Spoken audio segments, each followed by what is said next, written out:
Amaramanantsika ny baolina kitra dia ny tournoi Bertin izay tototr'androany teny amin'ny kianjan'ny Tongarivo ny lalao famaranana teo amin'izany lalao baolina kitra izany.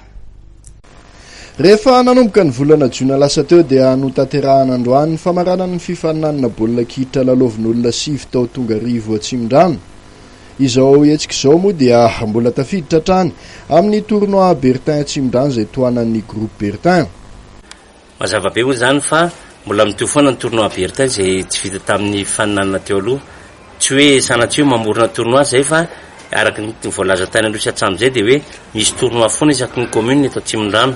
Io tournoi zay mandeha io zany dia ety amin'ny commune Andorano fotsindray. Famaranana ny ataontsika androany fa ny zavatra marina dia zao ny commune zay mandray anjara dia maro be eto anatin'ny district Atsimindano fa zay famaranana zay moa zany dia ny tompona ndraikitra moa zany malalana hoe iza sisa manao finale fa tena dia organisateur foana dia manonana zareo araka n'izay tena hoe afaka manampy an'ireo tanora ireo zay ny tena tanjona isin'ny groupe Bertin. Famaranana efatra no natao tamin'izany dia ny Sokajy U17 vétéran ary ny senior. Nisongadina indrindra tamin'ireo ny famaranana ho an'ny Sokajy roa farany. Ateo amin'ny vétéran aloha dia resin'ny ekipan'ny Lens FC reto miakanjo mavy amin'ny sary reto tamin'ny sary eno ohatra ny ekipan'ny FCA.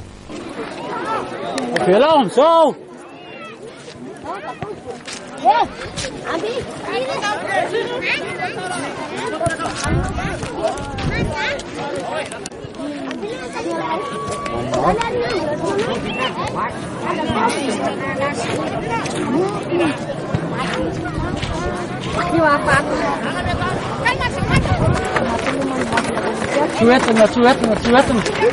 Apiu espaço. Ela direre.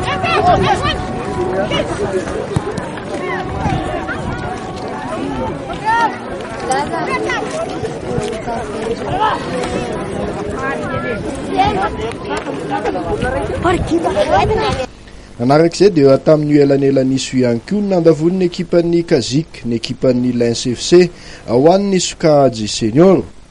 Atanjon'ny mpikarakara moa ny hita zareo tanora eny amin'ny manodidina amin'ny alalan'ny fanatanjahantena. Fady anankitelo zany misy fandraisana anjara teo zany U17 dia senior dia vétéran. Dia nanomboka tamin'ny volana juin teo zany ny tournoi Bertin ity.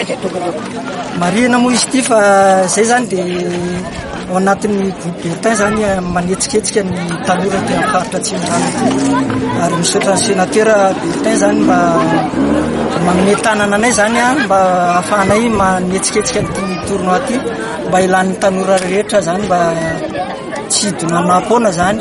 Surtout rehefa fotoana an'ireny zany ohatratra zao lasa feno eny amoron-dalana zany dia mba sotomina akaty ny tanora zany mba sady miala voly no manao fanatanjahantena.